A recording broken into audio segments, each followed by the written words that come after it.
자, 12장이죠. 챕터 12에서 우리가 좀 볼 수 있는 것이 이제 사실은 3번에 2번 더러운 귀신을 쫓아내는 거부 안 했죠. 1번까지 했죠. 1번까지 했습니다. 그래서 기적에 대한 용어 이해까지 다 했죠. 거기까지 끝났습니다. 그래서 그 부분을 3번을 다시 한번 짚어보도록 하겠습니다. 왜냐하면 여러분 성경 읽을 때 맨날 기적, 표적 그런 거 많이 나오잖아요. 근데 그 말이 뭔 말인가 몰라가지고 그냥 굉장히 큰 무슨 기적만 나타나는가 보다. 그냥 그 생각을 하지 정확한 그 말이 뭐기 때문에 이 말로 표현을 해서 그것을 무엇을 나타내려고 하는 건지에 대한 것들이 좀 부족하잖아요. 항상. 그러니까 그것을 채우기 위해서라도 이것을 좀 이 말씀을 다시 공부를 하는 게 좋을 것 같아요. 그래서 3번에 1번을 다시 한번 되짚어보고 그 다음에 작은 1번, 작은 2번 그리고 4번까지 넘어가도록 하겠습니다. 3번의 표적에 대한 도전 마태복음 12장 38절로 45절. 오늘 성경을 지난번 읽었는데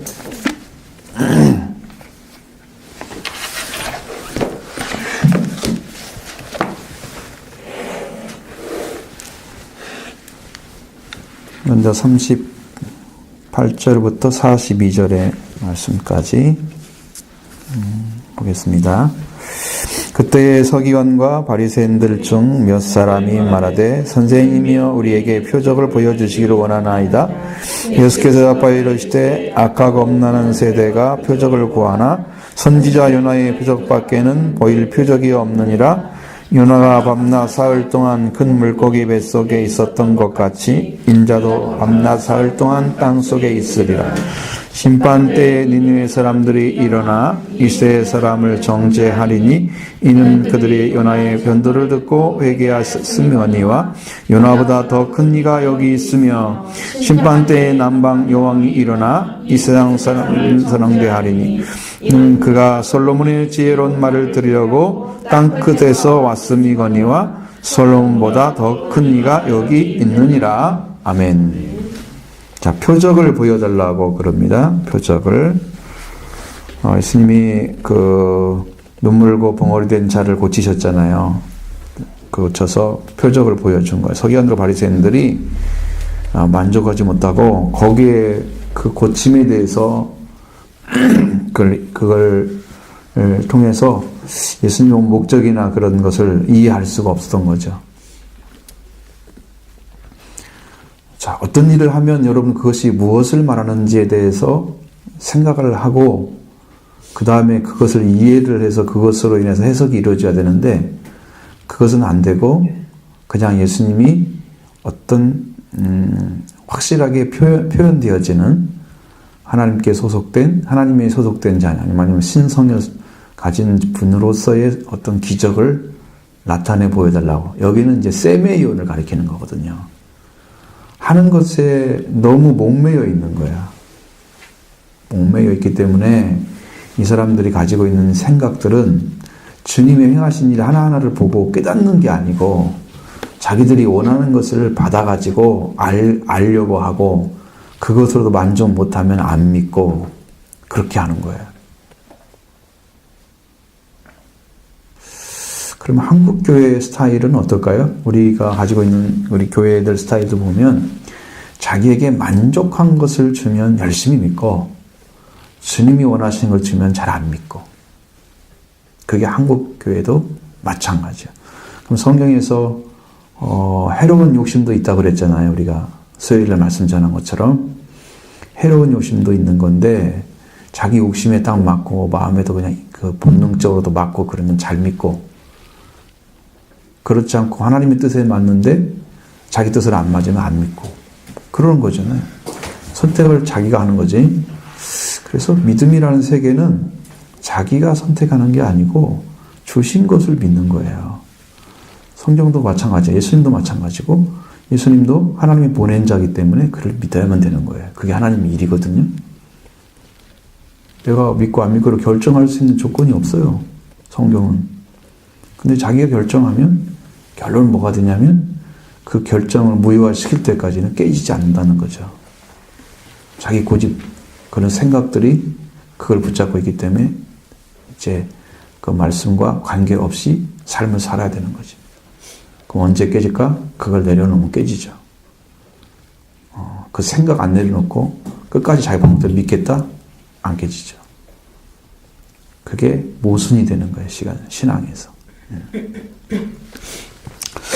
이 서기관 바리새인들이 표적을 요구하는 것은 자기들이 그걸 보고 자기들이 판단해 보려고 하는 거예요, 예수님을. 예수님을 믿어보려고 하는 것도 아니야. 얼마나 어리석은지 몰라. 그 주님을 믿고 싶어서 필요한 것이 아니고 주님을 비난하고 공격할 근거를 찾기 위해서 어떻게 하면 저분을 좀 나쁘게 이해할 수 있을까? 안 좋게, 그러니까 힐난한 요소를 지금 찾는 거예요. 여러분, 죄를 범한 자들은요, 죄인들과 의인의 자리는 다른 게 뭐냐면, 죄인은 죄만 봐요. 의인은 생명을 봐요. 차이가 딱 나죠. 그러니까 저 사람이 아무리 죄를 지었어도 어떤 부분에서 생명을 본 사람은 살릴 수가 있어요. 그냥 가늠하다 현장에 잡힌 여인은 어때요? 봤잖아, 저 사람 나쁜 일 하고 있다고. 그러니까 그냥 신고할 수 있잖아. 그 예수님은 정죄하지 않잖아. 왜? 의를 가지셨기 때문에 생명을 살리는 거예요.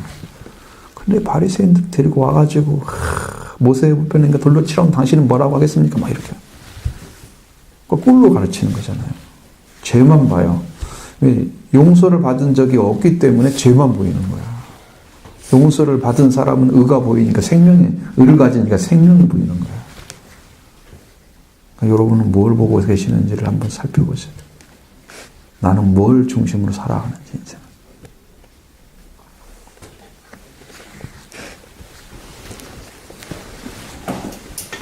생명이 먼저 보여야 되겠죠. 그러니까 이렇게 공격하려고.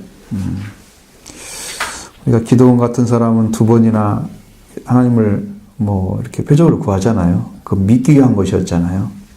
근데 이 사람들은 비난하기 위한 거였습니다. 그래서 예수님이 악하고 음란한 세대가 표적을 구하나 선지자 요나의 표적밖에는 보일 표적이 없다. 이렇게 딱 단언을 하신 거예요.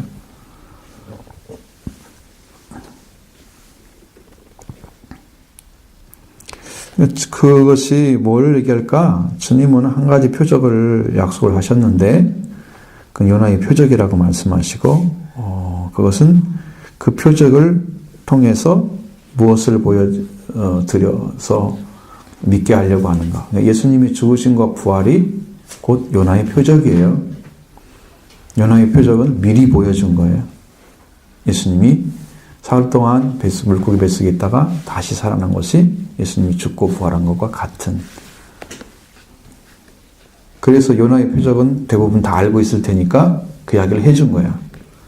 그러면 나중에 그 표적을 예수님이 죽고 부활한 것을 믿는 사람은 요나의 표적을 통해서 저분이 하시는 이거구나 라고 이해를 하겠지만 그 부활을 안 믿는 사람은 그것조차도 버리게 되잖아요. 그러면 그 사람들은 표적 자체가 없는 거죠. 그래서 말씀에 들어갈 수가 없어요. 그건 다 중요한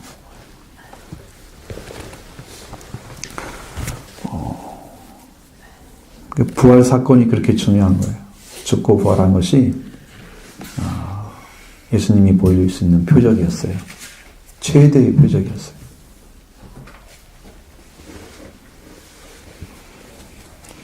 그래서 모든 사람이 예수님의 부활을 믿으면 살게 됩니다. 예수님의 부활이 얼마나 중요하냐? 그 부활의 복음이 인류를 살리는 복음이에요. 부활이 없는 속죄만 가져도 안 되거든요. 부활이 이루어져야 돼요. 부활이 그렇게 중요한데 십자가와 부활의 사건이 우리한테는 표적 중에 표적입니다. 그것을 이해를 하고 그것이 하나님이 예수님이 보일 표적이라면 우리는 그것을 믿고 그것을 통해서 구원을 얻어야 됩니다. 그것밖에는 길이 없다는 거죠. 그러니까 좁은 문이라 그러면 문 자체가 잘 안 보인다는 얘기죠. 찾기가 어려워서. 조그만하니까. 여러분, 사람들이 큰 것을 좋아하잖아요. 우리나라 사람들은. 그렇죠? 큰 것 좋아하죠. 교회도 커야죠. 네? 다 큰 걸 좋아해. 많은 걸 좋아해. 동양 최대, 그럼 세계 최대, 그러면 깜짝 놀라잖아요. 엄청 좋아해. 그런 거 재밌어해. 성경은 그런 거 말하지 않고 구원 들어가는 길 자체가 좁다 그래요. 문 자체 찾기가 좁다는 거야. 그게 무슨 얘기를 하겠어요? 그만큼 초라하게. 그 예수님의 죽음은 초라한 거죠. 그게 정말 멋진 건가요? 보여줄 수 있는 것인가요? 가장 초라한 방식이 죽는 거잖아요. 가장 보기 싫은 게 죽는 거잖아요. 그러니까 그걸 통해서 좋은 문을 열어주는데, 이번 주 준비에도 이제 그 말씀이 나오더라고.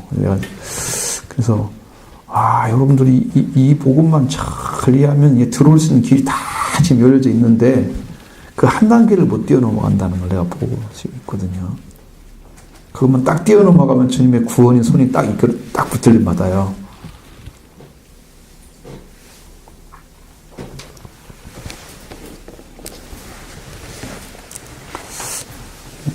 성장해야 될 자리에 서 있으면 성장을 하셔야만이 하나님의 일을 할 수 있죠.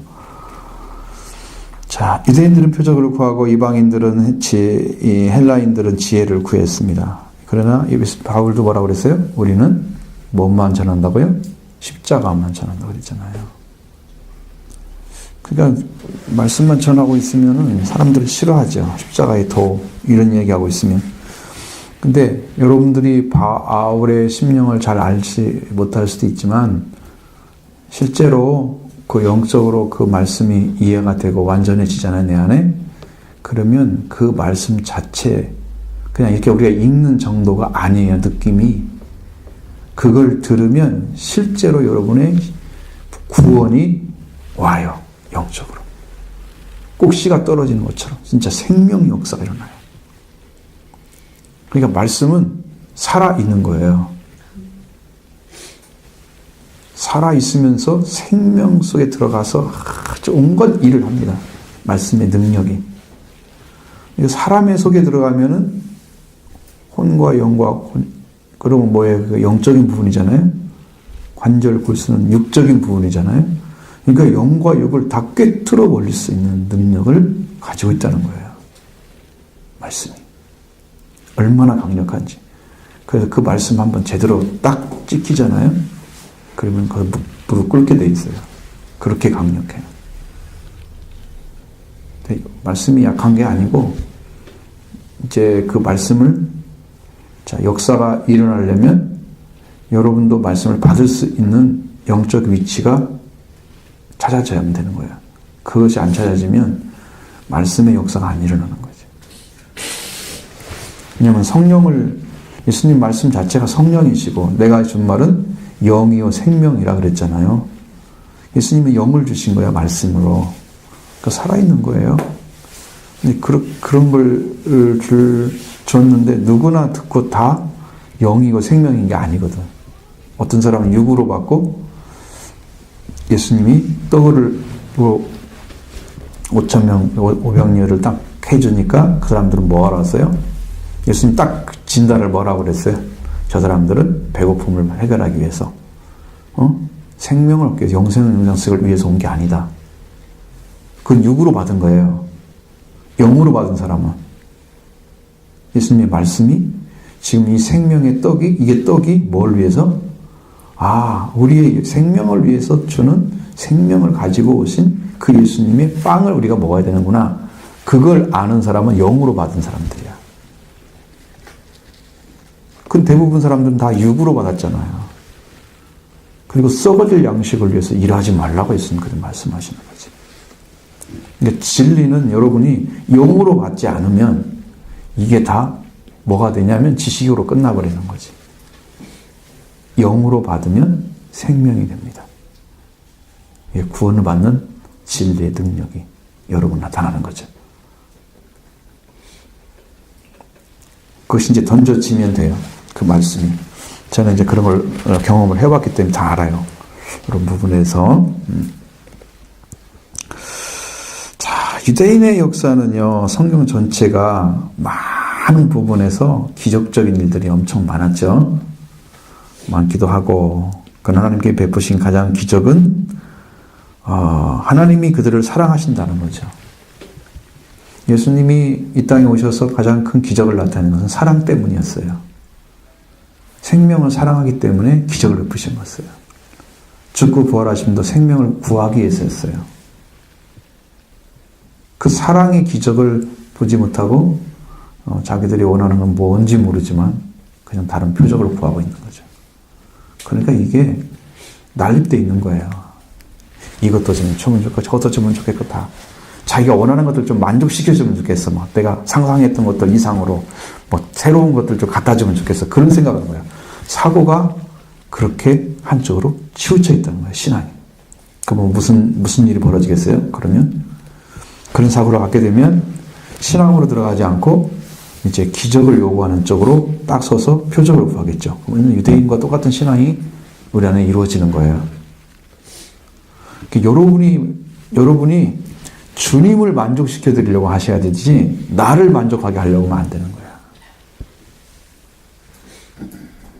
신앙의 방법이 지금 바뀐 거야. 어린 애기들은요, 자기만 위해서 해달라고 부모한테 맨날 졸릅니다. 이것도 줘, 저것도 줘, 이것도 채워줘, 이것도 해줘, 이것도 먹어 사줘, 뭣도 입혀줘, 뭐 장난감 사줘. 다 자기만 위해서 해달라고 합니다. 나이가 먹으면 부모가 필요한 것들도 이렇게 줄 압니다. 물론 그 돈이랑 이런 것도 다 부모한테 나온 거지만 그것을 가지고 부모를 챙깁니다. 조금이라도. 그러니까 우리도 신앙이 컸으면 하나님을 위해서 하나님의 목적을 위해서 우리가 거기 들어가야 되는데 여전히 나를 위해서 내가 필요한 것만 채워달라고 하나님께 기도하고 있단 말이에요. 어린애가 따로 없지. 영으로 보면. 그게 신앙의 목적이 아니에요. 한국교회는 여전히 거기다 맞추면서 그게 받는 그렇게 해서 하나님께 막 떼쓰듯이 해서 기도해가지고 응답받으면 축복받은 것처럼 그렇게 말하는 그 어린애기는 이제 되지 말자 이거죠. 우리는. 그래서 진짜 신앙을 갖기 위해서 그런 부분을 생각을 해야 됩니다. 근데 지금 표적을 구하는 바리새인들은 뭐냐면 주님은 너희가 회복하기 원한다면 요나의 표적을 보고 회개한 니네 사람들을 너희들 잘 돌아봐야 된다 그렇게 말씀하시는 거예요. 니네 사람에 대해서 제대로 모르는 거죠. 그들은 요나의 표적 뭐가 있어요? 요나 자신은 가기 싫어서 안 가려고 해서 이렇게 문제가 생긴 거잖아. 근데 그것은 주님과 하나님과 요나의 관계란 말이에요. 그죠? 그거밖에 없잖아요. 니네 사람들은 뭐 요나 보고 거기 들어갔다 오라고 그랬어. 뭐라 아무것도 한 게 없어. 그 사람은 그냥 와서 너희들 회개하면 너희 멸망한데 그 이야기를 하루도 안 되고 그냥 갔단 말이에요. 기분 나쁜 사람들이라고 생각하니까. 그런데 그들은 다 회개했잖아요.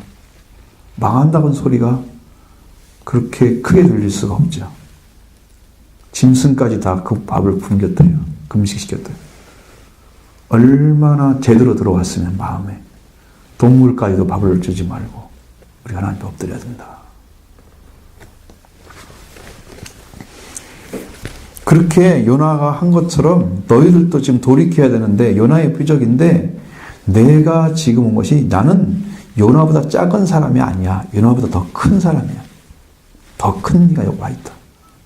왜? 그 말은 요나를 보낸 자란 뜻이죠. 간 사람보다 보낸 자가 더 크죠? 그거죠. 그것이요. 그러게 기적을 경험할 수 있는 그런 것들이 많은데 이방인들은 그것을 구하고 그것도 역시 지혜의 번째 예수 그리스도는 관심이 없는 거죠. 예수님이 주신 말씀에는 관심이 없고 기적에는 관심이 있고. 여러분의 영혼 어디에 관심이 있나요? 어떻게 하면 말씀을 좀 맛있게 먹을까 이런 관심 있나요?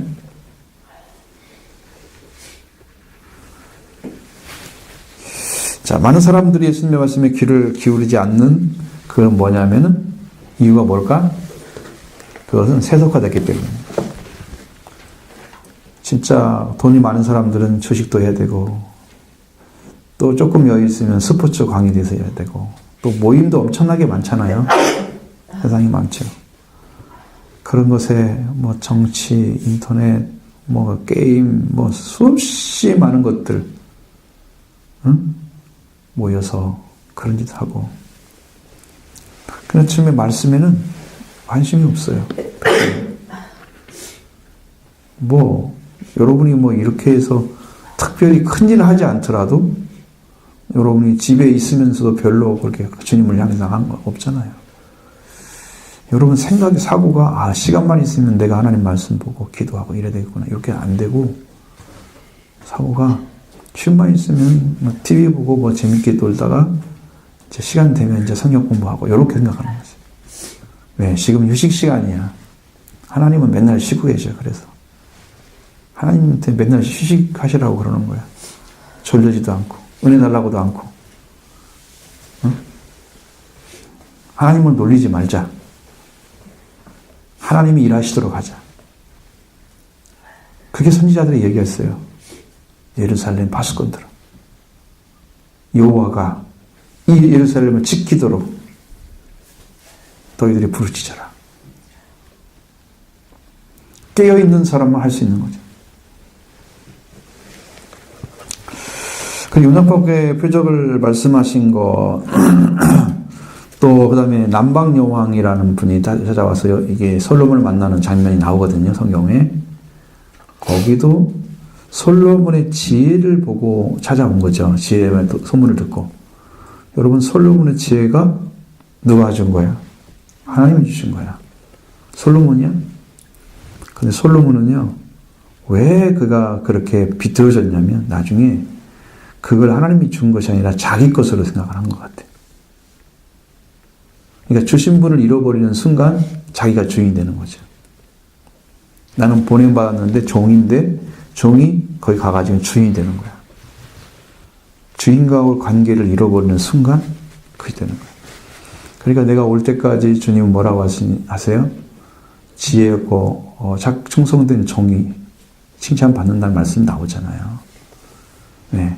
내가 지금 떠나 있는데 성경이 약속한 말씀을 받아가지고 그 말씀 가지고 때를 따라 양식을 나눠주면 참 다스리는 종을 주님 필요로 한 거지. 그럼 이 땅에 지금 사는 사람이 그렇게 해줘야 되는데 종들이 자기가 주인으로 가고 있잖아. 교회도 보면 목사가 주인인 것처럼. 물론 목사 장로 나누는 게 아니고 그런 짓 하면 안 되죠. 누가 주인이 아니고 주인이 주인 되도록 처음부터 자기 자신부터 그 다음에 교회에 소속된 사람들까지도 다 그렇게 만들었어야 되는데 자기가 주인이야. 너무나 사람이 많이 모여도 목회는 실패하게 더라고. 순복음교회도 약간 그런 문제가 생겼었는데 명성교회도 그런 문제가 생기고, 그러나 소망교회 같은 데는 좀 큰 교회거든요. 한 3만 명 모이는 교회도 문제가 안 생기고, 이제 문제가 생긴 것은 그분이 자기 아들에게 예배당을 하나 지어준 것 같아요. 그 전에 자기가 재직하고 있을 때 그것이 한 200억 원 들어갔다고. 그러니까 나름대로 그건 큰 돈을 빼낸 거나 마찬가지지. 큰 교회들은 다 그게 편법을 써. 그러니까 큰 교회는 성공한 목회가 아니야. 몇 명이나 구원을 받고 있느냐가 중요한 거잖아요. 옛날에 내가 우리 정 목사님 얘기 들으니까 순복음교회를 위해서 기도하니까 구원받은 사람이 몇 명 안 된다고 그러시더래요, 하나님께서. 아니, 60만 명 모였어요, 처음에는요. 우리가 볼 땐 전주시의 인구예요. 전주시 인구가 하루인데 거기 모두 와 45만 원쯤 오겠죠. 아무리 못 와도. 그렇게 많은 사람들이 예배를 드리고 은혜 받았다고 헌금 막 쏟아지는데 하나님의 구원은 어디 있어요? 많이 모인 것이 구원이 아니죠. 주님이 보혈 써서 씻음 받은 사람을 찾아내고 있는 거야. 한승 선생님. 그 사람이 없는 거야. 얼마나. 그런데 그렇게 되면 제일 어려운 게 뭐냐면 목회자가 너무 올라가는 거야.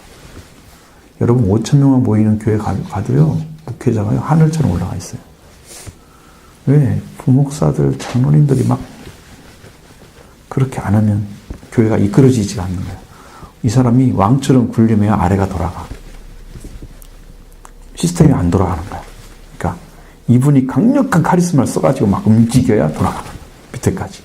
그러니까 그렇게 하다 보니까 결국은 그 사람이 왕처럼 되어버려가지고 세월이 흘러가면 이제 군림하는 자가 되는 거예요. 이제. 처음에는 그러지 않겠죠. 교회를 위해서 일을 했겠죠. 근데 시스템이 굳어지면서 그렇게 가는 거예요. 한 10년, 20년 흘러가면 그때는 이제 아주 막 빼도 박도 못할 정도로 올라가요. 그래서 3천만 되면 하나님 다음으로 없다는데 3천만 되면 세상에서 조금 더 넘어가면 하나님도 넘어갈 거야 이제 좀 있으면 그렇게 되는 거예요. 교주가 많은 우리 민족 특성상 가능한 얘기입니다. 75%가 한국의 교주가 하는데 가능한 얘기입니다. 그게 정말. 그러니까 우리는 뭐를 해야 될 것을 정확히 알아야 한다는 거죠. 정확하게. 여기는 주님이 주인이다. 교회는 주님이 주인이다. 그러니까 나도 너도 다 종이다. 부름받은 종. 위치를 찾아야 되겠죠. 솔로몬의 위치가 바로 그런 거예요. 그걸 못 찾았기 때문에 하나로 무너진 거예요. 그 위치를 못 찾았기 때문에. 요나의 표적의 대표가 요나고 지혜의 대표가 솔로몬이잖아요. 남방여왕이 찾아왔죠. 근데 그들의 심판 때에 이스라엘 사람들을 정죄할 자들이라 그렇게 말하고 있습니다. 그들이 왜 요나의 전도를 듣고 니느웨 사람들은 회개를 했다. 여러분 그 사람이 큰 말 한 거 아닌데 회개가 이루어졌어요. 솔로몬은 자기에게 준 지혜를 얘기를 했을 뿐인데 사람들이 쫓아와가지고 막 이렇게 높이는 거야. 그러니까 그렇게 높이면 어떻게 해야 돼? 이거 하나님이 주신 거야. 이게 하나님만 자랑하면 자기가 안 높아지거든요. 자기가 마치 그냥 가지고 있는 것처럼 이렇게 다니까 올라가 버린 거야. 그러니까 여러분들 만약에 기적이 일어나서 교회에서 그러면 이거 누가 했어요? 그러면 하나님이 했다고 하면 문제가 안 생기는데 나를 통해서 내가 나오면 거기서부터 조금씩 싹이 트는 거지. 나라는 존재가 나오는 순간에 이미 싹이 트는 거야. 나는 없어져야 되는 거야. 주님만 영광스럽게 해야 돼. 그 문제가 지금 있다는 거죠. 네, 심판 때에 이스라엘 사람들이 정죄를 받을 이유가 바로 그거죠. 요나보다 큰 솔로몬보다 더 큰 진리가 주님이신데 그들은 주님 와서는 말씀할 때는 돌이키질 않아. 그러니까 극히 이제 아주 특별한 어떤 대상을 가지고 있으면 예를 들은 거죠. 그때 이루어졌던 일에 대해서 구약에 대해서 그 예를 들었다는 것은 그보다 크신 이가 와서 있을 때는 당연히 듣고 그 앞에 회개해야 될 자리에 있다는 것을 얘기를 하려고 하는 건데 그 자체도 이 사람들이 못 받아들이면 구원은 물 건너가는 거예요. 그 자체를 못 받아들이면. 이제 그런 것을 여러분 잘 보셔야 된다는 거고요. 그래서 심판을 피할 길이 없다. 이 말씀을 안 들으면. 자, 기적에 대한 네 가지 지금 얘기했습니다. 그러니까, 세메이온, 표적이란 말이 1번, 작은 1번에, 그러니까, 작은 1번이죠. 표적에 대한 얘기는 세메이온이라고 그래서, 이게 세메이온이 있는데, 이렇게. 이렇게, 쓰는 게 있는데, 이 헬라어 쓰는 게 있어요. 이렇게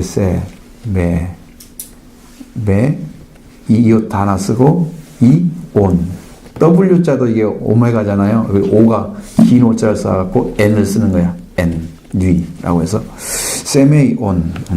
여기는 이제 오미크론 썼네요. 그냥 여러분 쓰는 것처럼 O처럼 쓴 건 오미크론이야. O가 쓴 거지. 표적이라는 것은 어떤 그 표나 증거나 상징적인 것을 말해요. 그래서 성경에는 기적이란 말도 거기에 포함되어 있습니다. 기적 들어갔을 때는 표적도 들어가는데 원어로 뭐냐 이걸 좀 찾아봐야 돼. 실제로는. 그게 어려운 것이거든요. 사인이란 말을 쓰면 됩니다. 이건 사람들이 볼 때는 굉장히 합리적으로 복음을 받아들일 수 있는 기적을 의미하는 거죠. 내가 봐도 이건 기적이야. 이건 믿을 수 있어. 이렇게 보여지는 것들.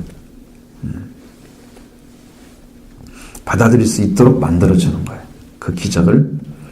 세미온이라는 기적을 쓰는데 여러분들도 그 성경에 요한복음에서 예수님은 여전히 표적을 보러 온 게 아니고 먹을 육적인 양식을 보러 왔다 그러는 것처럼 거기에서 표적이란 말은 세미온을 얘기하는 세미온.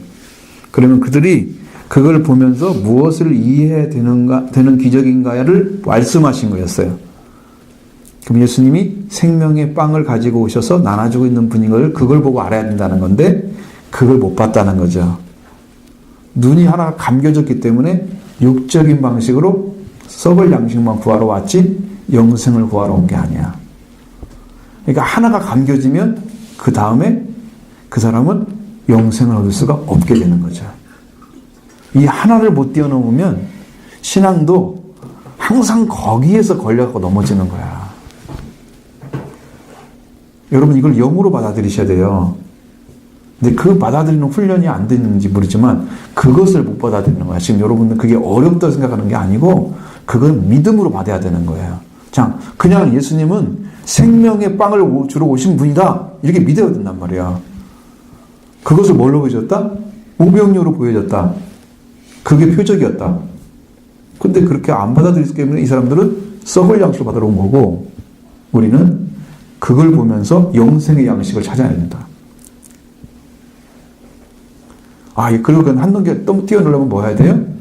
육이 아니고 썩을 양식이 아니고 생명의 떡을 주러 오셨다라고 믿으면 되는 거죠. 한 단계 뛰어넘는 거죠. 그러면 그걸 그렇게 그렇구나. 주님이 그걸 주러 오신 거구나. 생명의 빵을 주러 오신 거구나. 그러면 나중에 쭉 설명을 예수님은 계속 말씀하시죠. 나는 하늘에서 내려온 생명의 떡이니 어쩌고저쩌고 계속 말씀하시죠. 그거 찾을 수 있겠죠. 그렇게 하면 됩니다. 그걸 그냥 단순히 생각해야 돼요. 복잡하게 뭘 보여줘야만 생각하지 말고 그냥 그대로 믿으시면 돼요. 그대로. 이게 표적이다. 이적이란 말 씁니다. 이적. 이건 테라스라고 씁니다. 테라스라는 것은 아마 여러분 깜짝 놀랐어. 이런 기적을 못 봐서. 그거 있잖아요. 그런 기적이. 깜짝 놀랄 일이라고 표현하면 돼요. 깜짝 놀랄 정도로 사람들이 볼 때 정말 너무 뛰어난 거야. 그래서 이 땅의 그 이성을 초월한 초자연적인 그런 기적을 말하는 거예요. 그러니까 우리 이성으로도 이해가 안 되고 세상에서 존재하지 않는 방식으로 나타나는 거죠. 그걸 이적, 테라스라고 얘기합니다. 자, 그럼 뭐 때문에 테라스를 주느냐 그러면 하나님이 가지신 영광을 나타내기 위해서 테라스를 줍니다. 이적을 줍니다. 그럼 성경에 예수님이 이적을 일으킨 것들을 보면 하나님의 영광을 드러냈습니다. 내 눈이 어두워서 안 보이는 거지 영광이 안 보이는 게 아니야. 그 안에 영광이 들어있어. 근데 내 눈이 그걸 못 보니까 이해를 못하니까 나는 그것처럼 안 보여. 구원이라는 게 그래서 어려운 거예요. 주님은 이걸 보여주고 있는데 나는 이걸 못 보고 있는 거지. 그게 어려운 거야. 그러니까 여러분 보여주는데 못 보는 거 어떻게 해야 되냐 그 말이야. 그 문제를. 그걸 어떻게 해야 돼? 뛰어넘어야 하잖아요. 여러분이 그 눈이 열려서 봐야 되잖아. 이를테면 이스라엘 백성들이 할례를 받았는데 바울은 그걸 가지고 손으로 할례를 줬다고 얘기합니다. 할례는 어디다 해야 된다고 그랬어요? 마음의 할례가 필요하다고 그랬죠? 그런데 손으로 한 할례는 그냥 육적인 할례에 불과한 거야. 그러니까 이스라엘 백성들이나 그들이 손으로 한 할례는 하나님과 관계에서 맺은 원래 언약은 있지만 그것 때문에 시작은 했지만 그것은 보이는 표적에 불과한 거야. 보이는 그림자에 불과한 거고 진짜 하나님이 나타내고자 하는 표적은 여기 마음속에 표적을 해야 된단 말이에요. 그것이 할례가 와야 된다는 거죠. 그 껍데기는 거기 했다고 해서 그게 이스라엘 백성이 아니에요. 아브라함이 자손들은 다 뭘 했겠어요? 다 할례를 받았겠죠. 성로로 한 할례 받았겠죠. 그런데 뭐라 그래요? 독사의 새끼야 그러잖아. 세례 요한은. 응? 속으로 아브라함, 우리 조상이라고 말하지 마. 부정해버리잖아. 왜? 그 아브라함의 믿음이 있어야, 아브라함처럼 자녀의 위치가 있어야 그것이 아브라함이 준 할례와 같은 거지. 그것은 없으면서 할례만 바꾸면 못해. 껍데기 받은 거잖아. 그 손으로 준 할례 받은 사람들이 이스라엘 백성들이야. 그럼 그들이 가지할 게 뭐예요? 그들이 하나님으로부터 출발한 민족이니까 하나님을 아버지라 부르는 자녀의 자리를 찾을 수 있어야 되거든요. 근데 그것은 잃어버리고 그냥 종교적으로 하나님을 위해서 제사 드리고 막 이런 건 잘하는데 그 중심에서 하나님과 관계가 안 맺어져 가지고 하나님께 드리는 제사가 아무리 하나님이 용서를 해주려고 해도 이들이 형식으로만 드리지 중심을 다해 드리지 않기 때문에 만나지를 못해서 사함이 없는 거야.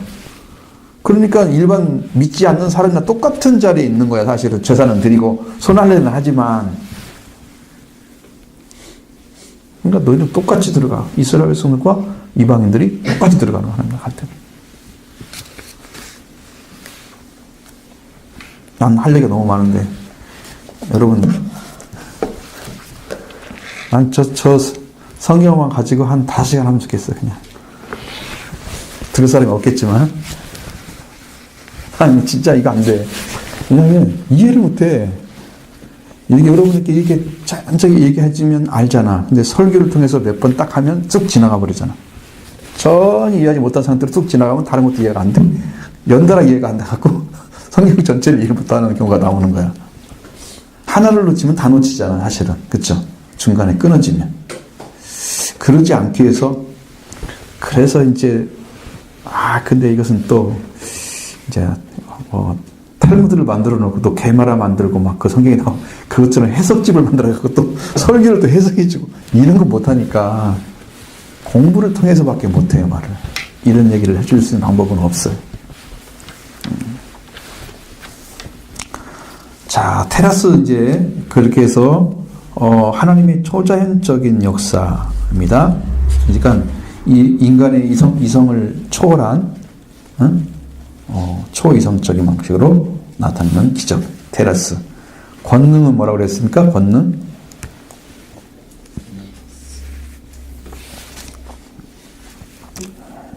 디나미스는 파워라는 말을 많이 쓰는데요. 파워. 그러니까 이게 뭐냐면 폭발하는 힘. 이거 뭘 때문에 그러냐면 하나님이 얼마나 크신 분인가. 앞에서는 테라스는 얼마나 영광스러운 분인가. 라는 게 초점이라면 여기 디나미스는 얼마나 크신 분인가를 보는 거예요. 큰 분인가. 광대하신 크심을 보여주기 위해서. 그것을 과시하기 위해서 보여주는 그러한 기적. 그래서 그렇게 표현되어 있으면 권능 그러면 하나님이 강력한 능력을 사용하시는구나. 그의 크심을 나타내기 위해서. 그렇게 딱 이해를 하면 성경 볼 때마다 하나님께서 능력을 행하시고 계시는구나. 그래서 눈이 열렸구나. 죄를 사하는 권세도 하나님이 엄청난 능력을 사용해서 죄를 사해 주는구나. 디나미스 썼으니까 거기도. 죄를 사하는 권세가 있는 줄 아니에요. 그 권세가 디나미스를 썼단 말이에요. 하나님이 크심을 전하고 닫으면 문을 열 자가 없고 문을 열면 닫을 자가 없는 완전한 권세를 가진 그분 앞에 쓸 수가 없다는 거죠. 이게 성경이 말하는 거. 그 다음 요나의 표적은 뭐냐면 셈의 예언과 같은 거예요. 예수님의 십자가와 부활을 나타내고 있다. 예수님의 십자가와 부활. 근데 여러분들이 이것을 하기 전에 나는 이제 성령의 회방에 대해서 여러분 들으셨죠? 들었나요? 성령 회방이라는 게 뭔지 아세요? 집사님 지난번에 기억나세요? 성령 회방은 이래도 네. 했는데 이제 그걸 간결하게 표현하기가 좀 어렵죠? 한마디로 딱 요약하기도 어렵고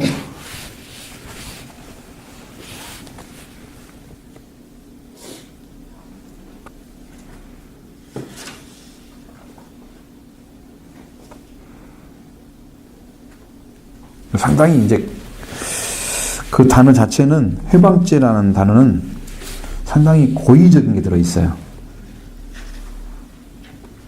하나님의 역사를 사탄의 역사로 말을 해버리는 거죠. 그러면 이것을 이 하나님의 역사를 사탄의 역사로 말하는 그 사람은 그것을 해하기 위해서 하는 거예요.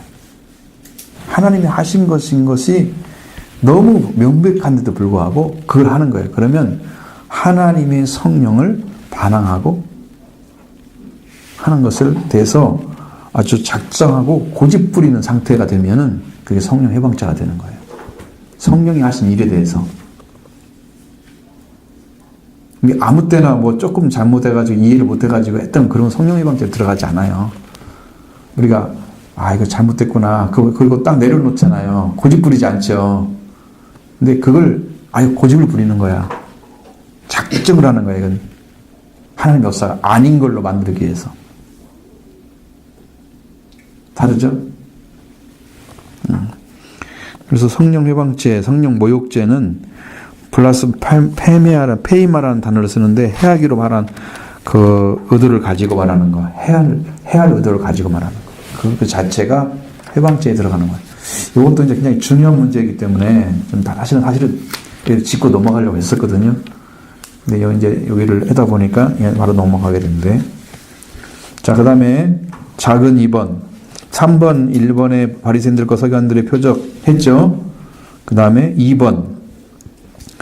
기적에 대한 용어 4가지는 작은 1번이니까 가로를 하나를 2개를 쳐야 되는 거고, 지금 들으시는 것은 작은 2번은 가로 한쪽만 있으면 되는 거죠. 안쪽. 자, 더러운 귀신. 마태복음 12장 43절로 45절.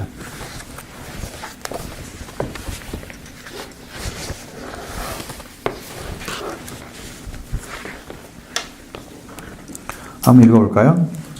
43절 40절 읽겠습니다.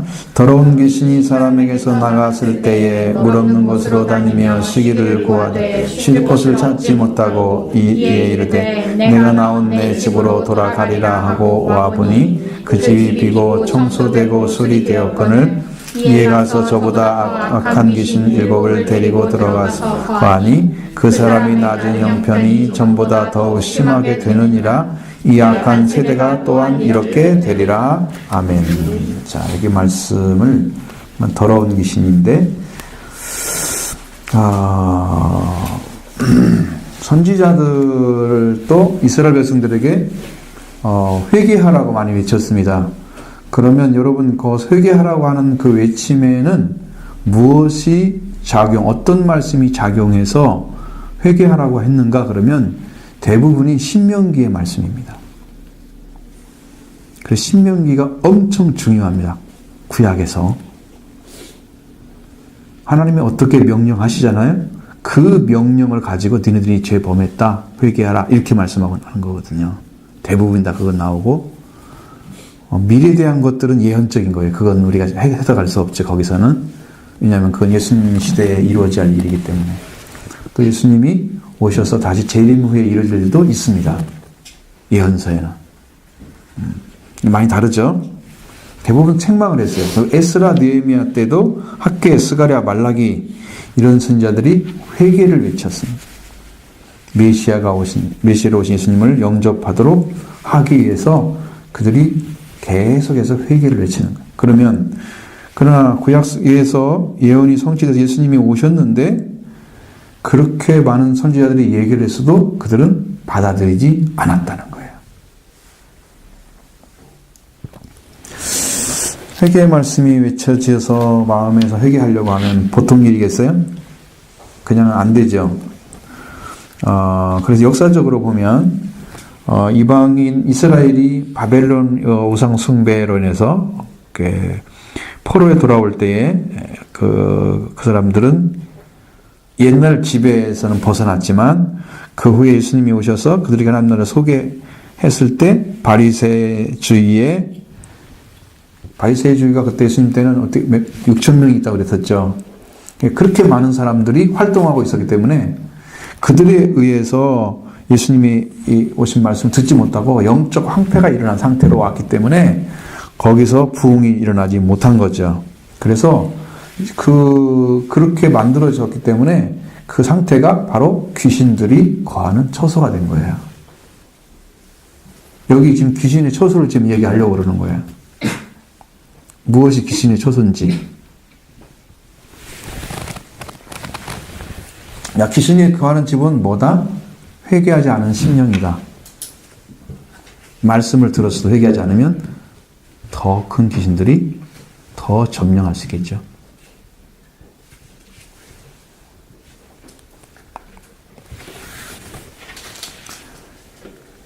그래서 영적으로 하나님의 말씀을 듣고 깨닫고 깨닫지 못하고 말씀을 들어도 깨닫지 못하고 그러한 자들은 더욱 사탄의 미혹을 받아서 마침내 파멸에 이르는 길까지 계속 걸어간다는 거예요.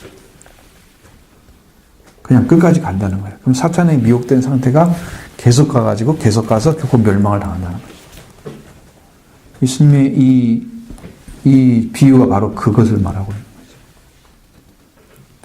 그럼 회개가 안 일어난 말씀을 줬을 때 회개를 안 하면 그것이 죄가 쌓이고 또 쌓여요. 그게 후손에게 전해져요. 후손들은 부모님들의 영적 상태가 좋지 않았기 때문에 영적 상태가 좋아질 리가 없잖아요. 좋아진 사람이 전해야 계속 좋아질 텐데 그냥 회개하지 않고 부모가 자식 낳아가지고 그냥 그런 신앙생활 하고 직장 넘겨주면 이 아이도 그 죄를 물려받아가지고 더 악한 길로 갈 수 있거든요. 죄는 죄를 낳고 죄는 죄를 낳고 계속해서 나서 강도의 소굴처럼 죄가 많은 곳에는 이제 귀신이 거하는 사탄이 거하는 집이 되는 거예요. 디아볼로스 마귀가 거하는 집이 되는 거예요.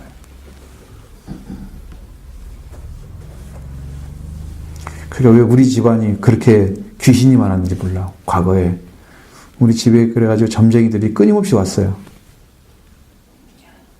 희한할 정도로. 우리 어머니가 맨날 불렀어요. 예수를 믿기 전에.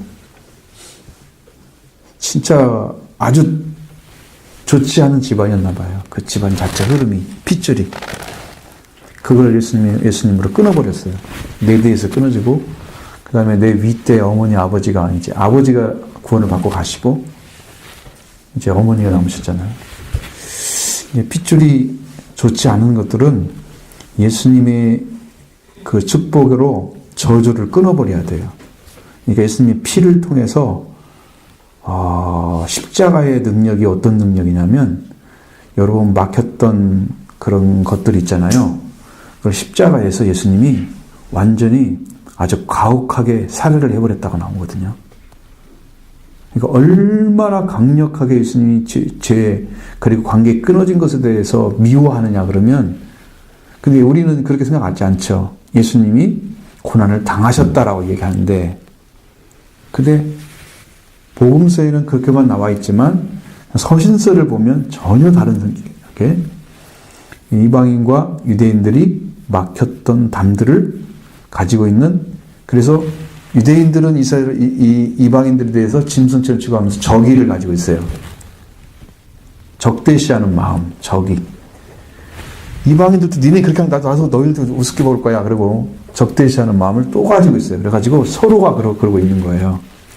이것을 예수님이 십자가에서 살해를 해버렸다고 나와요. 그러니까 예수님의 복음만 들어가면 이방인도 유대인도 없어요. 똑같이 한 생명이 되는 거예요. 똑같이. 그것을 가지고 온 세계에 지금 복음을 전하고 있는 거예요. 그게 이루어졌어요. 이것이 여러분의 딱 영혼에 들어가기를 바라요. 딱 들어가서 여러분의 그 생명으로 딱 바뀌어지면 좋겠어요. 눈이 번쩍 뜨이기를. 이 말씀의 권세가 얼마나 놀라운지 몰라요.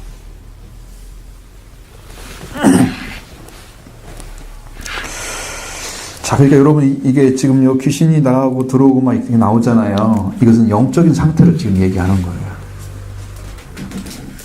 그러면 예수님이 오셨을 때는 어느 일이 벌어지겠어요? 예수님이 오셨을 때는요, 이게 지금 회개가 된 상태가 아니잖아요. 청교가 받았어요. 그래가지고 더러운 귀신이 나갔단 말이에요. 어? 그러면 더러운 귀신이 나갔으니까 그 집은 누가 다스리고 있어야 돼요? 어? 그 집주인이 와야잖아요. 사람을 얘기하는 거거든요. 그 사람의 주인은 하나님이시죠. 예수 그리스도인데 예수 그리스도가 주인이 안 되고 그건 자기들이 놔둬버린 거야 그냥. 예수님 버렸잖아요. 이스라엘 백성들이. 그렇죠? 그러니까 더 큰 귀신이 더 악한 귀신 7이 들어와서 이스라엘 민족을 멸망시킨 거죠. 주인이 없이 회개한 것처럼 대충 사는 사람들은 더 가혹하게 당한다는 거예요. 나중에. 그러니까 지금 믿으려면 여러분 믿으려면 확실하게 예수님을 주로 영접하셔야 돼요. 왕으로 영접하셔야 돼요. 확실하게 받으셔야 돼요. 이거 어설프게 가지고 있으면요. 귀신에게 휘둘리기 아주 좋아요. 그러면서 속는지도 모르고 속고 있는 거예요. 내가 멸망의 길을 걸어가면서 가는지도 모르고 있어요. 깝깝해요. 막 이렇게 답답한 거야. 이 말도 이해를 못하지, 영적인 걸 주면 어렵다 그러지, 뭘로 가르칠 수 있는 방법이 없는 거예요. 자, 이제 이거 쫓아내야 됩니다. 귀신이 없어 쫓아내야 됩니다. 주님이 주인 되셔야 됩니다. 여러분의 주님이 다스려 주시기로 합니다. 그렇게 해서 딱 주인이 바뀌어야 돼요. 그런 집만 다스리는 거예요. 주님이 영접 안 되면 뭐 다 한 거지 뭐. 더 이상 갈 곳이 없어요.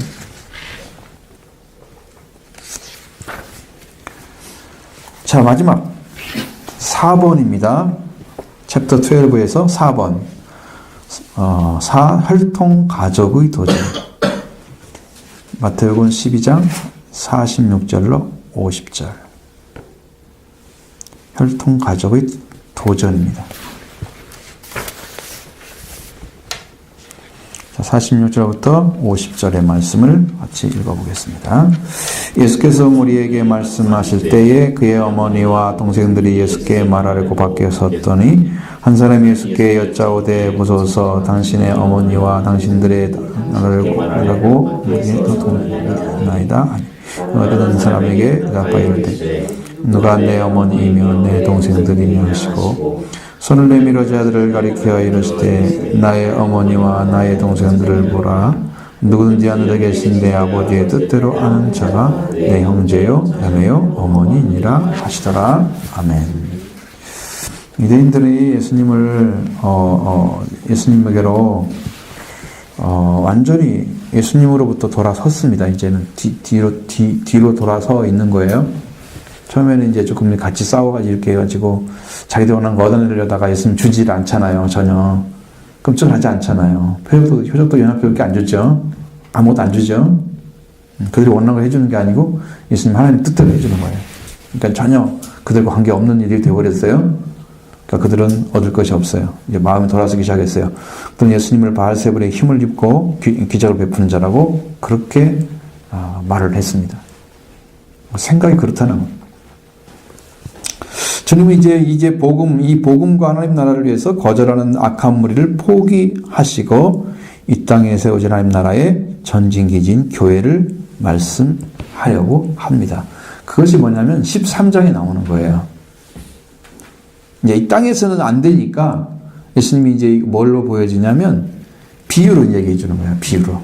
말을 못 알아들으니까 비유를 가지고 말씀해 줘. 비유는 뭐가 필요해요? 응? 바른 해석이 필요하죠. 꼭 주님이 의도하는 해석이 필요하죠. 그걸 정확히 풀어내야죠. 그런데 나름대로 풀었다간 다 망하는 거야. 비유풀이 때문에 지금 신천지가 난리잖아. 신천지가. 비유풀이, 성경을 다 비유풀이로 해요. 성경은 다 비유돼. 마음대로 풀어요. 자기들이 말하는 대로 풀어요. 육체가 무슨 구름이 육체다 그러고 몸에 왔고 예수님이 구름 타고 오신다 그러니까 육체를 타고 오셨다 그래서 그 지금 청회장 하신 분한테 지금 오셨다고 지금 그러는 거예요. 그분이 이미 하나님이 재림하셔가지고 그 안에 이제 재림주가 계시는 거야. 그래서 그들이 부르는 찬양을 봤는데요. 그 이름이 나와요. 교주 아니라고 얘기하잖아요. 나와요. 찬양할 때. 찬송가요. 그들이 말한 찬송가. 나는 봤어요. 그래서 너희들이 아무리 부인해봐라. 너희들이 부르는 거 보면 다 아는데 거짓말하고 있어. 아니래. 그냥 우리는 선지자처럼 보이는 거래. 아니야. 그분이 재림주입니다. 거짓말하고 있어요. 자, 주님은 이제 복음을 하나님 나라를 위해서 저라는 무리를 포기하고 이제 새로 전진기술을 만들어서 말씀하시려고 하는데 그게 비유다 하는데 마태복음에서 이 문제를 이렇게 다루고 있냐 그러면 예수님께서 무리에게 말씀하실 때 그 모친과 동생들 그러니까 야고보, 요새, 유다, 시몬 그런 4명이 동생들 있잖아요. 자기까지 5명. 마가복음서 6장 3절에 이렇게 나와 있어요. 동생들에 대한 이름이. 예수님께 말하고 밖에 와 있다는 거죠. 마가복음 3장 31절 35절에는 주님이 미쳤다는 말을 듣고 친족들이 예수님을 붙들러 왔다고 하는 성경도 기록되어 있습니다. 사람들이 그렇게 말하니까 정말 그런가 하고. 그러니까 사람들의 말을 믿는 거야. 예수님 말을 믿는 게 아니고. 예수님은 혼자고 사람들은 너무 많으니까 누구 말이 더 맞다고 생각해. 사람들이 보통 생각할 때는. 응? 그러니까 혼자가 틀리고 단 사람이 다 맞은 거죠. 왜? 맞다운 사람이 다 모르니까 더 많은 거잖아. 그게 맞은 거잖아. 그게 민주주의죠.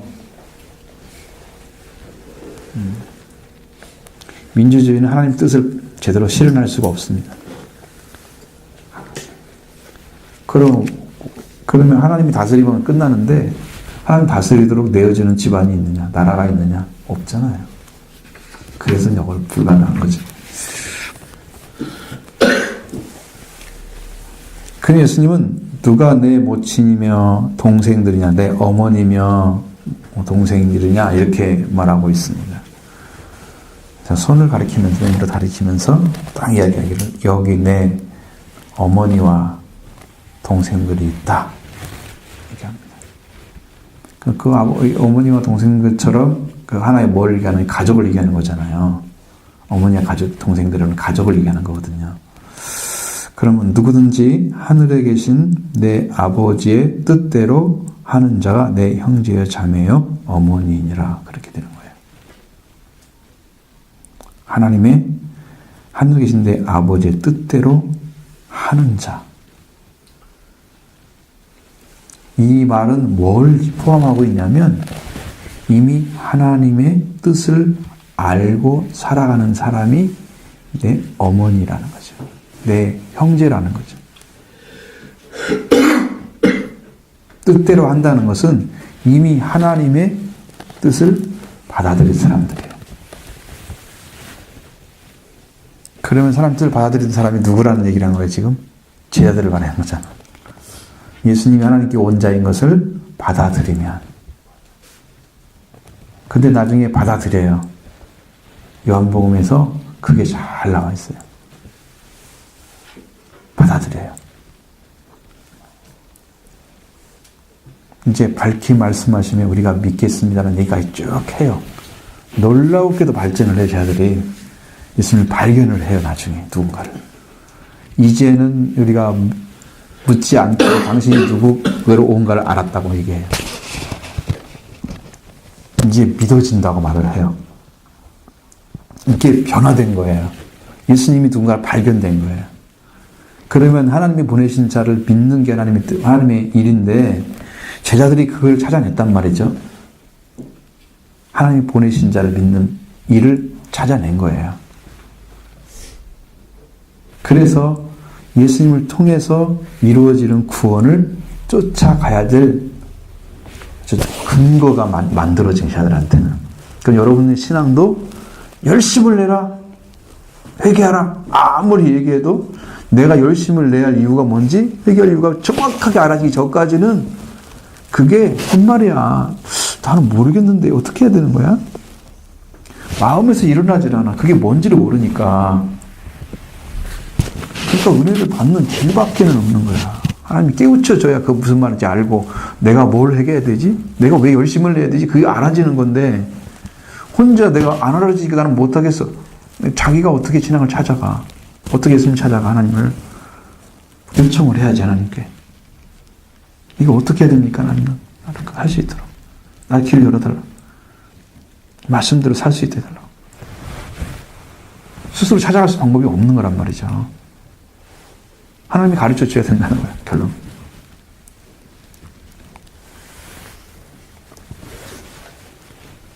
하늘에 계신 내 아버지 뜻대로 하는 자.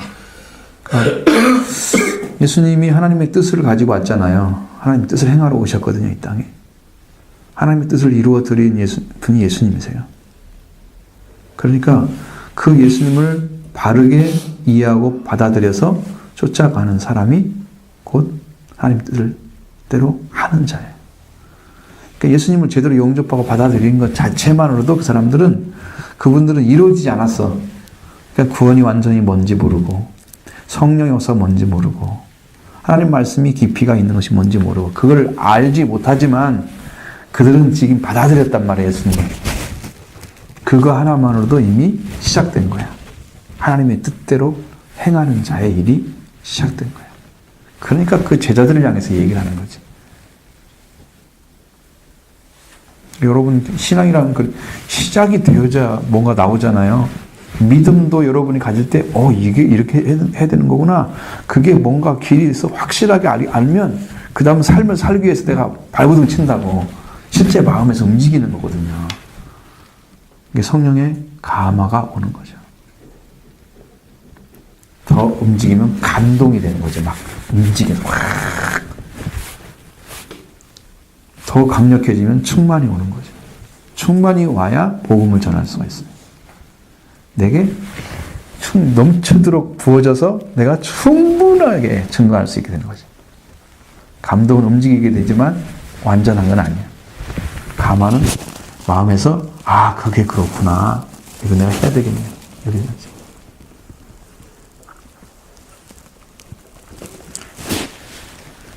그래서 오직 영적인 관계에서 하늘 아버지로부터 받은 관계, 하나님의 뜻을 행하는 그런 가운데 연결된 그런 관계만 예수님이 인정하신다는 말씀입니다.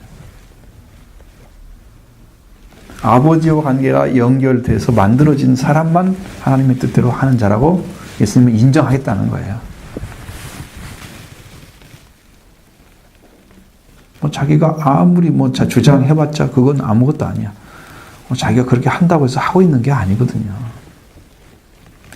그러면 지금 쟤들은 어디에 있어요? 예수님과 함께 있잖아요. 그게 가능한 거예요. 자, 여러분 삶은 어디에 살고 있어요? 지금은 예수님이 영으로 오시잖아. 지금은 성령과 함께 살고 있으면 이 말이 맞아요. 예수님이 지금은 성령으로 오세요. 부활한 이후로는.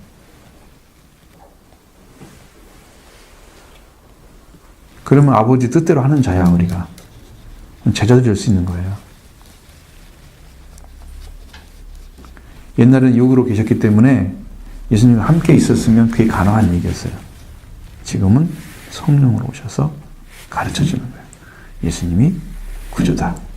우리는 오신 줄을 믿는 거다. 오실 줄을 믿는 게 아니고 이미 와서 계시고 이미 성령으로 오셨고 그래서 예수님이 우리를 다시 데리러 오실 거다. 재림까지 믿는 사람들. 승천하시고 다시 오실 거다 믿는 사람들. 이게 진짜 완전한 믿음이거든요. 이게 성경이 사도들이 믿었던 믿음이에요. 그래서 사도신경은 사도신조라고 그러잖아요. 사도들이 믿었던 믿음을 이렇게 성경을 통해서 다 찾아내가지고 그걸 만드는 거예요, 내용을. 사도신조야, 그래서. 그러니까 중요하니까 우리가 그걸 외우면서 고백을 하는 거죠. 거기 다 나오잖아요, 지금. 하늘에 계시다가 다시 산자와 죽은 자를 심판으로 오십니다. 믿잖아요. 그것까지 믿는 것이 신앙의 끝이란 말이야. 그것까지 믿어야 되는 거야, 이제. 그것까지 믿어야 예수님 통해서 이루신 구원이 온 사람의 삶의 모습이야. 응?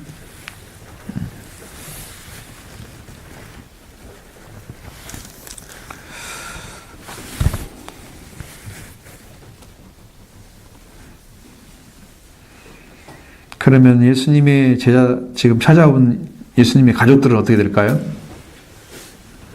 가족들은 어떻게 해야 하나님의 뜻대로 하는 그런 가족이 되나요?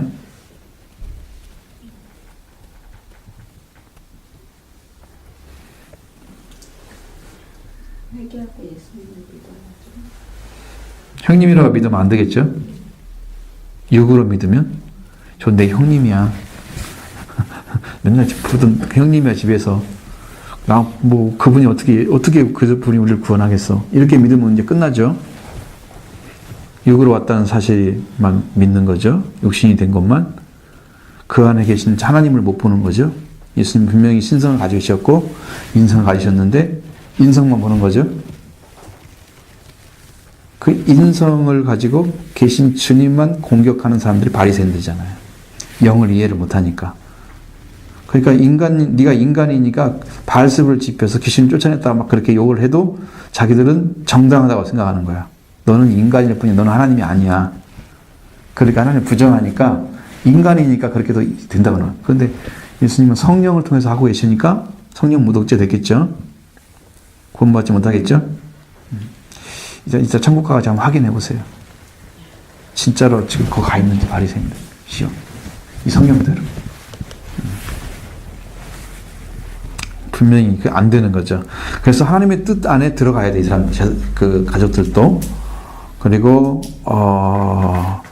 혈연은 이 땅에서 받은 사명이나 하나님의 그 소사를 이루는 일을 위해서 협조해야 되고 격려해야 되고 그렇게 해서 그러기 위해서 붙여준 거예요. 관계야.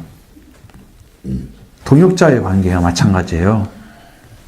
혈통이라는 것이 가족이라는 존재가.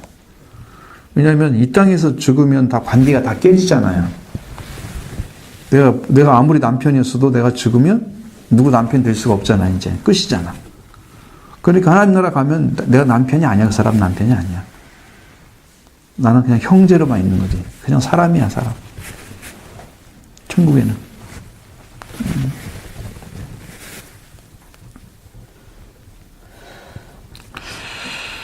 그래서 협조를 하라고 지금 붙여준 거예요. 우리들은 다 그런 관계에 지금 부름받은 거예요.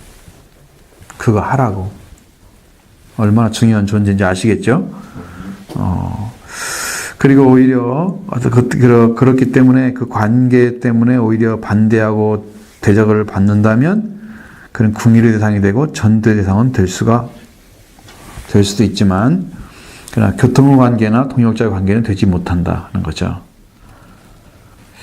그래서 우리가 혈연이라 할지라도 주님의 그러한 형제로 자매로 쓰임 받아야 되는데 그렇게 되기는 참 어렵다는 거. 왜 제일 어려울까요? 형제가 믿어주기가 왜 제일 어려울까요?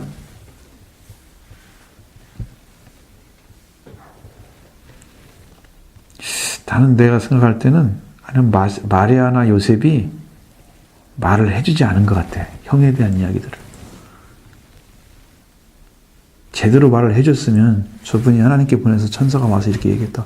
그럼 아이들한테 계속 얘기해줬으면 형이 어떤 분인가 알 수 있잖아요. 근데 그런 얘기를 별로 아는 것 같아. 그냥 마음만 담아두고 그렇게 지나지 않나 싶어요. 중요시 안 여긴 거죠. 그건. 그러니까 동생들은 그걸 모르는 거죠. 현대적인 교육이라면 계속 얘기해 줄 수 있었는데 그 오래전에 살던 사람들이 바쁘고 이렇게 삶이라 그냥 그 깨우침이 얼마나 되겠어요. 사실 생각도 얼마나 좀 기쁘겠어요. 그냥 그 정도면 잘 안 되죠. 그게 잘 안 되죠. 우리가 거의 2000년 정도 된 그런 성경을 지금 보고 있는 거잖아. 우리가 쓴 것을 보면 서신서나 이런 것들 보면 물론 경쟁이 된 것은 그 이유들이지만 그래서 여러분들도 형제 자매가 되려고 하면 하나님의 뜻대로 아버지의 뜻대로 하는 자리에 그래서 하나님의 뜻을 알고 살아가는 사람이 되어야 된다는 거죠. 그래야 주님의 어머니고 형제가 되는 거예요.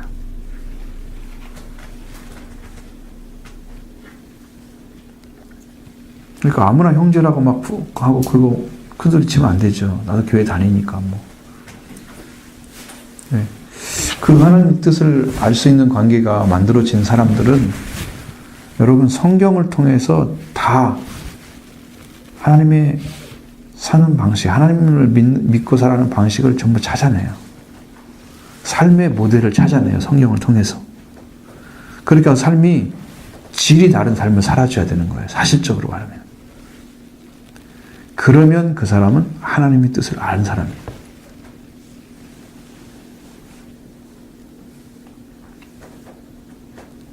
그러니까 우리들이 지금 믿고 있는 믿음으로는 그걸 잘 모르지만 성령이 오셔서 여러분을 그 가운데로 인도해 주시면 그게 하나님께서 계시를 해주는 거예요. 아버지를 알고 아들을 아는 것이 그게 계신데 그거 외에는 알 방법이 없다고 그랬잖아요. 그러니까 우리가 그 방법 외에는 없어요. 그러면 성령이 오셔서 가르쳐줘야만 돼. 지금은 계시를 해줘야만 돼요.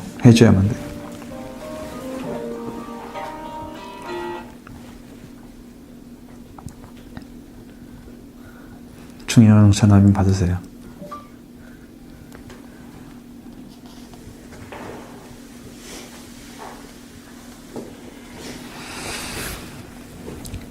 근데 사실적으로 얘기하면 여러분이 신앙생활을 하면서 실제로 주님의 부름 받고 인도함 받고 그러면서 성장하고 이런 것들이 여러분 개인적으로 다 있어야 돼요. 교회에서 가르쳐주는 말씀만 가지고 여러분이 좀 성장하는 걸로 이렇게 하나님의 동역자로 들어가기 어려워요. 그래서 기도의 삶이 반드시 있어야 돼요. 그리고 받아야 돼요. 그걸 하나님께 약속을 받아야 돼요. 우리는 가이드를 해주는 거예요. 지금 이렇게 가자, 이렇게 가자. 안 따라오면 혼자 가야 돼. 이제 응? 영적인 것이기 때문에 그 기다리고 안 기다리는 것은 주님이 결정해요. 내가 할 수 있는 게 아니에요. 저는 여러분이 주신 말씀만 전해주는 거예요. 그러니까 이것은 주님과 여러분 관계가 더 온전해야 된단 말이에요. 응? 사람을 의지해서 사람에 의해서 가게 되면 될 수 있는 부분도 어느 있지만 최종적으로는 주님이 승인을 해주고 주님이 인정해주고 주님이 불러서 세워야만 되기 때문에 그래야 완전한 동역자가 되기 때문에 여러분이 주님과 관계가 최종 점검돼야 된다.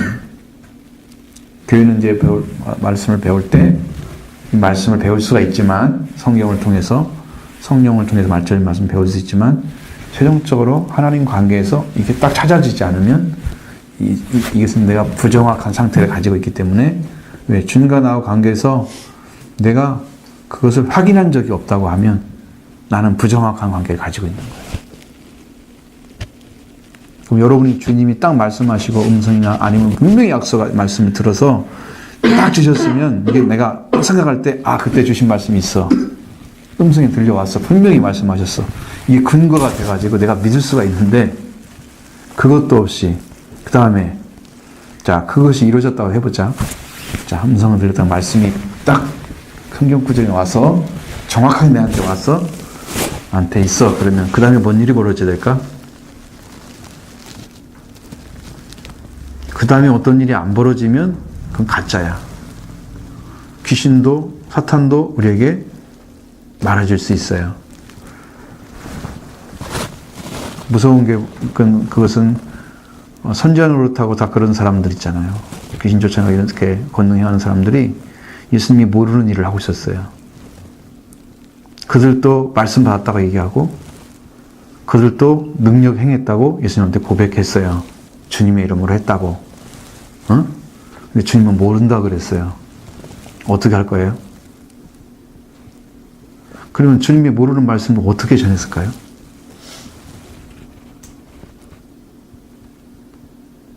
능력은 어디서 왔을까요? 다 의문투성이죠. 이것은 주님 외에 다른 영계가 있다는 걸 알아야 돼요. 하나님들에 주는 영계 외에 다른 영계가 있다는 걸 알아야 돼요. 그걸 모르면 거짓 선지자인지 아닌지를 구분 못하고 따라가다가 다 망하는 거예요. 그들의 열매로 그들을 알리라. 열매가 정확히 안 나타나면 그건 가면 안 돼요. 왜? 내가 다른 건 못 보지만 그건 볼 수 있잖아. 하는 시 틀리네? 이게 안 맞는 것 같아 말씀하고? 의문투성이가 많아 너무나? 이건 가짜야. 응? 가짜 열매가 없잖아. 아무리 말씀이 오라도 열매가 없으면 가짜다. 응? 말씀이 좀 서툴러도 진심이 있고 거기에 하나님의 역사가 있으면 그건 진짜야. 열매가 나오는 거지 이제. 열매가 나오는 거지. 그걸로 봐야 돼. 그들을 알리라. 그들의 열매로 그들을 알리라. 그랬으니까 그 외에는 방법이 없잖아. 우리가 눈으로 볼 수 있는 방법이. 이제 그 차이를 찾아내야 된단 말이야. 그렇지 않으면 내가 속고 있는 거지. 속을 수 있겠죠. 그렇습니다. 조심해야 되겠죠. 그래서 제가 이 말을 하는 이유는 뭐냐면 딱 한 가지만 얘기하기 위해서 자, 부름 받았으면 동역자 삶을 살기 위해서 이제 부름 받았으면 그 다음에 어떤 일이 벌어져야 되냐? 내가 그걸 물어본 거야. 어떤 일이 벌어져야 될까요?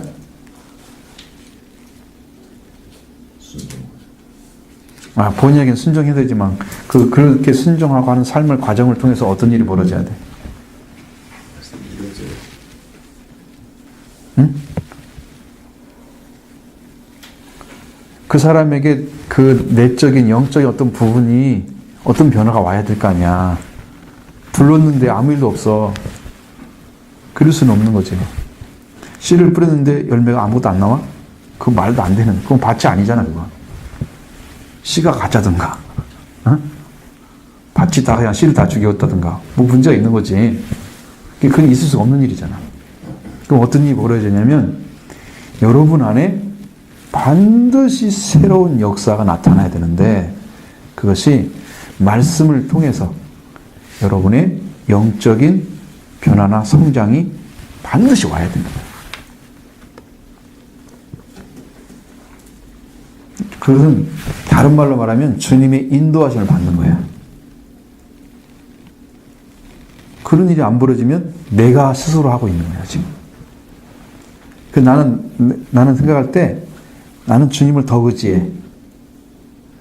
아니까 더 의지하지 않고 이제 괜찮다, 내 마음대로 하겠다. 이것은 사탄이 하는 짓이야. 내가 알면 알수록 더 의지해. 그러니까 어린아이만 천국에서 큰 자가 되는 거예요. 어린아이가. 어린아이만큼 부모를 의지하는 자가 없잖아요. 그죠? 순수하게 하나님을 받드는 자가 없어, 어린아이. 어린아이가 돼. 더 의지해.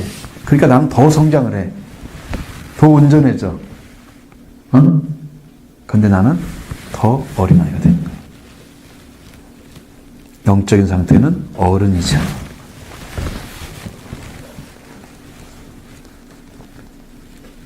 여러분 그런 일이 지금 진행되고 있어야 돼요. 그래야 부름받은 사람인 거예요. 그 사람. 살펴보셔야 돼요.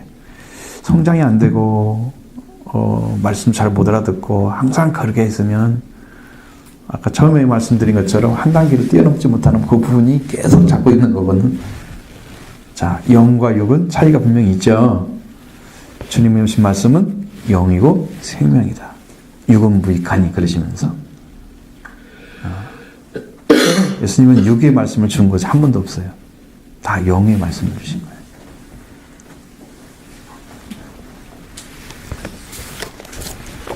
자, 짧게 물어보고 마치겠습니다. 나는 주일에 어떤 방법으로 생명 살리는 일에 헌신하고 있습니까? 여러분 주일에 어떤 무슨 일을 하고 있는 게 있나요? 끝나고 가서 뭐 하나요? TV하고 친구하고 있나요? 아니면 집안일? 안식일에는 생명을 위해서 일하시기 바라고요. 자, 강한 자가 자를 열박하고 영혼을 탈취해내는 영적 전쟁이 있는가? 여러분 자신이 예수님이 오셔서 여러분을 주장하고 있는 영적인 어떤 것을 뺏기 위해서 주님이 우리의 주인으로 서기 위해서 싸우고 있는가 찾아보십시오. 주님이 주인 되시기 위해서. 그러니까 그 집에 있는 세간을 탈취하려면, 그 뺏어가려면은 어떻게 해야 돼요? 강탈한다고 나와 있죠? 그 사람보다 더 강한 자가 들어와야 되잖아요. 그분이 예수님이란 말이죠. 더 강한 자가 주인이 되면 이전에 자기가 주인이라고 큰 소리 쳤던 그놈을 잡아서 꽁꽁 묶어서 쫓아낼 수가 있잖아. 그죠?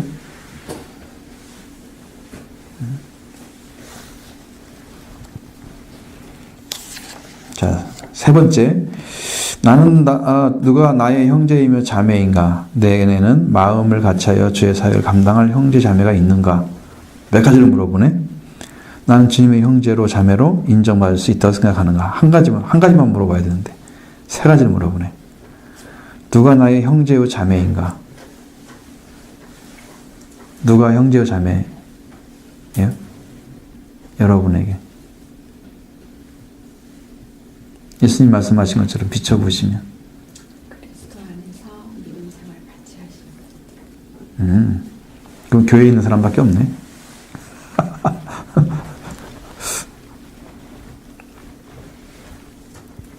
그럼 주님의 사역을 감당할 수 있는 그런 형제 자매는 있어요? 같이 마음을 합쳐가지고. 응? 누구야? 응? 서로 의지하는 거야 지금?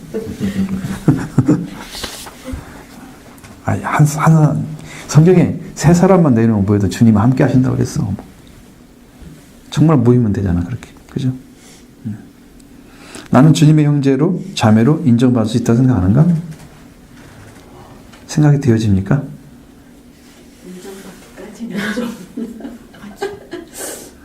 뭐 때문에 안 됩니까? 믿음이 없어서. 뭔가 지금 부족해서?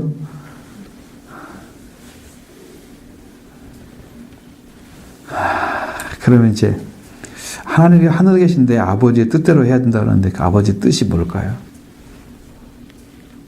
그 사람은 형제의 자매요. 예수님 있잖아. 내 어머니요, 내 형제의 자매요 된다 그랬잖아. 네? 하늘에 계신데 아버지의 뜻이 뭘까요?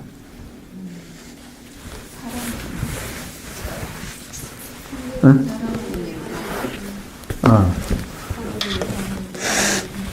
생명을 사랑하고 하나님 사랑하고. 그건 이제 계명을 입은 사람이죠. 예수님이 율법을 완성하셨죠. 예수님은 무엇이 이루어졌기 때문에? 이웃사랑이 완성됐기 때문에 인류를 위해서 자기 목숨을 준 거예요. 사랑이 완성되지 않았으면 예수님이 목숨 못 내놔요. 순교하려고 하면 그거 다 이루어져야 되는 수 있어요. 하나님의 사랑이 완성되죠. 하나님의 사랑의 완성은 어디서 있어요?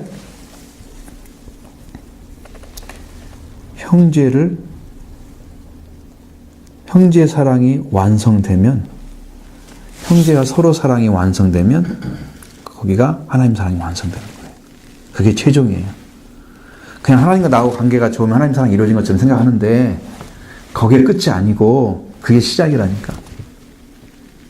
형제 사랑까지 완성이 되면 하나님의 사랑이 너에게 온전히 이루어졌느니라. 너희가 서로 사랑하면. 형제 사랑이 하나님 사랑의 완성이에요. 그래서 형제를 위해서 내가 목숨을 내놓을 수가 있어요. 그럼 사랑이 이루어진 거예요. 이것은 신앙의 관계를 얘기하는 거예요. 하나님의 뜻대로 하는 것은 거기에 그 관련이 아니고 뭐가 관련이 있어야 돼요? 하나님 뜻대로 하는 것은. 그러면 여러분 마태복음 7장에서 죄자 하는 자마다 다 천국에 들어갈 것이 아니고 뭘 하는 자야? 하나님 뜻대로 행하는 게 뭐라고 배웠어요?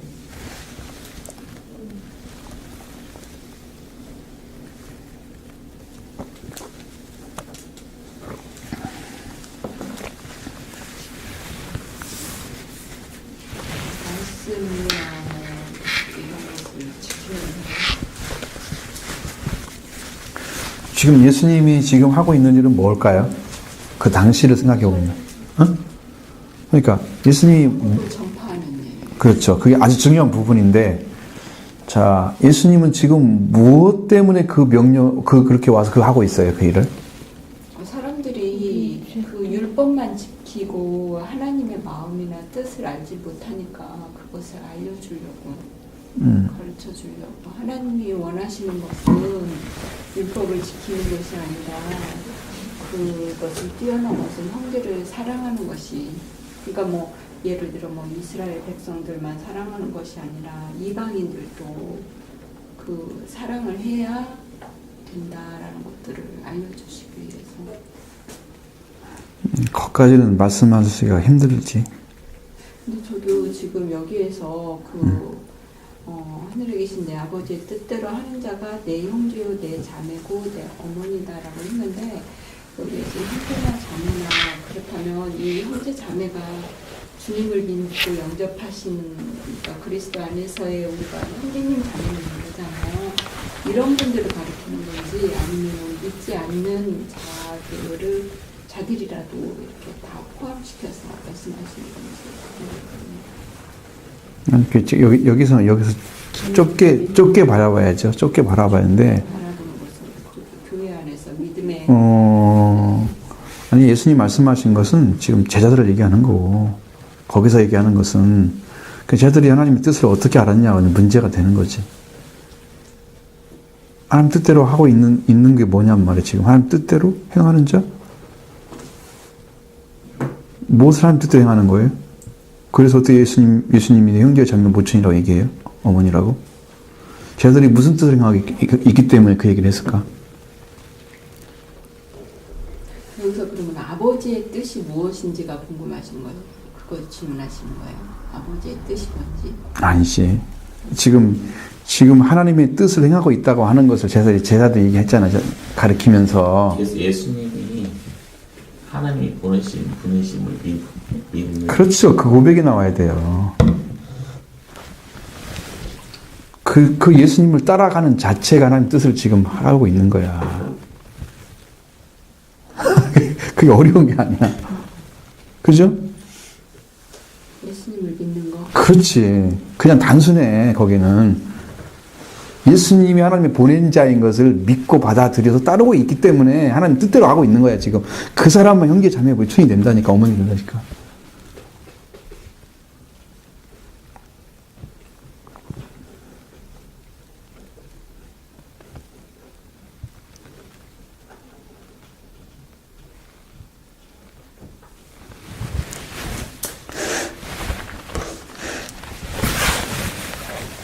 예수님이 하나님 뜻을 이루러 왔잖아요. 그분을 받아들이는 자체가 하나님의 뜻대로 지금 하고 있는 거예요. 그렇다면은 여기에서 마리아나 그 동생들은 그것을 모른다는 말씀이시잖아요. 밖에 있는 거죠. 네. 예수님을 인정하지 않고 있는 상태. 그게 너무 힘든 거예요, 예수님하고는요. 그분이 누군가를 모르는 게 제일 힘든 거예요. 하나님 뜻을 행하기 위해서 온 그리스도이고 메시아고 하나님의 아들인 것을 모르는 게 제일 힘든 거예요. 그걸 받아들여줘야 구원을 시켜주는데 이게 너무 힘들어요.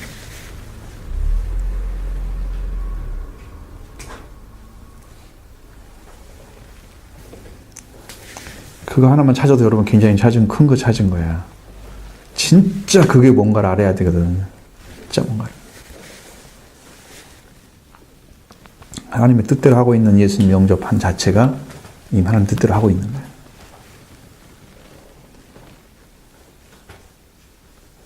질문 있으면 질문해봐. 없어? 믿어져? 안 믿어지면 안 되지. 말씀인데.